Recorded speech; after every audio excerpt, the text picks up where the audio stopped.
Now to Deputy Clare Daly's Foal Levy Bill 2017, and I call on Deputy Daly to move for leave to introduce the bill. Thanks very much, Corla. I so move, and just in doing so, if I could make a few brief points, and thank you for your indulgence for our mess up on Thursday when we were supposed to move this bill. Entirely our responsibility, and thank you very much for facilitating us today.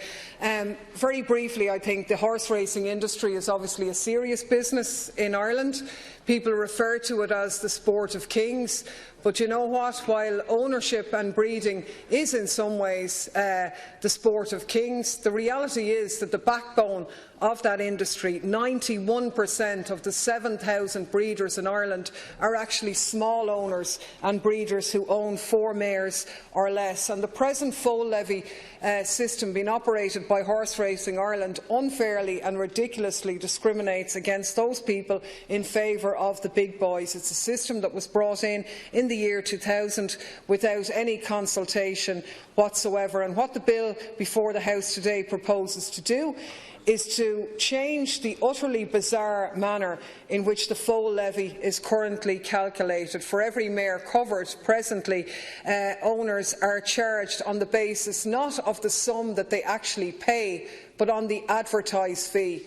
Where would you get it? Somebody advertises their services to extend your house or to paint your kitchen. You manage to negotiate with them a reduced amount, yet you have to pay VAT on what was advertised, not what you actually paid. It's a ridiculous system, and despite many efforts of small owners to have this changed, they haven't been successful. And what the bill before the House proposes to do is to change the current system of the foal levy and to replace it instead with a simple 1% levy on the sale price of all registered thoroughbred horses sold in Ireland. It would raise, if not the same amount of money, maybe a little bit more money actually for Horse Racing Ireland, but it would end the discrimination against the smaller breeders and actually mean that those with the most money at the top would end up paying a little bit more. And the bill was motivated by a court case taken by an owner and a breeder, Jerry Callanan, who challenged this issue in the courts in Naas, was granted permission by the Circuit Court to take a case to the Supreme Court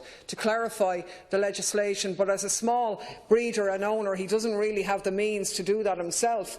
And in many ways, really, should the Supreme Court be adjudicating on this when a simple change in the statutory instrument by the Minister for Agriculture could actually sort the issues out? But the judge certainly felt that there were issues to be dealt with. So, as a result of the failure of the Minister to change the statutory instrument, as a result of the strenuous efforts of Horse Race in Ireland to frustrate the small owners' efforts in the courts, I have no choice but to lay the bill before the House to try and correct the anomaly.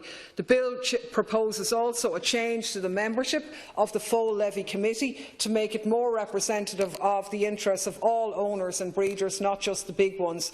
Presently, we propose that the membership of the committee would include representatives of all large and small horse breeding operations.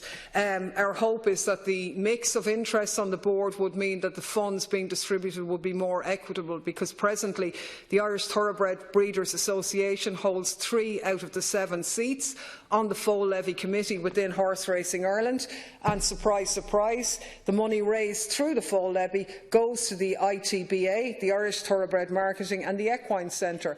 But the Irish Thoroughbred Breeders Association actually only represents 700 of the 7,000 breeders. So in other words, they're all paying the money to keep this organisation, which they've no involved in, afloat. And what we're proposing instead is a more equitable manner of doing it. And I believe there's a certain urgency in the legislation because, in particular, Horse Racing Ireland have adopted a pretty heavy-handed approach recently, with a number of breeders threatening them that if they don't pay up in full, despite the lack of legal clarity in this matter being before the courts, that they will be banned from horse racing in Ireland and the UK for the next 2 years. As I say, I have repeatedly attempted to address this issue with both Horse Racing Ireland and the Minister to no avail, and are left with no choice but to table this legislation in the hope of sorting out what is an appalling anomaly and injustice as far as I am concerned. And I so move, Corla. Very much, Deputy Daly. Is the bill being opposed? It's not being opposed, for the motion for leave to introduce is therefore agreed. Could I ask Deputy Daly to move that the second stage be taken in private members' time? I so move. Is that agreed? It's agreed. Thank you very much.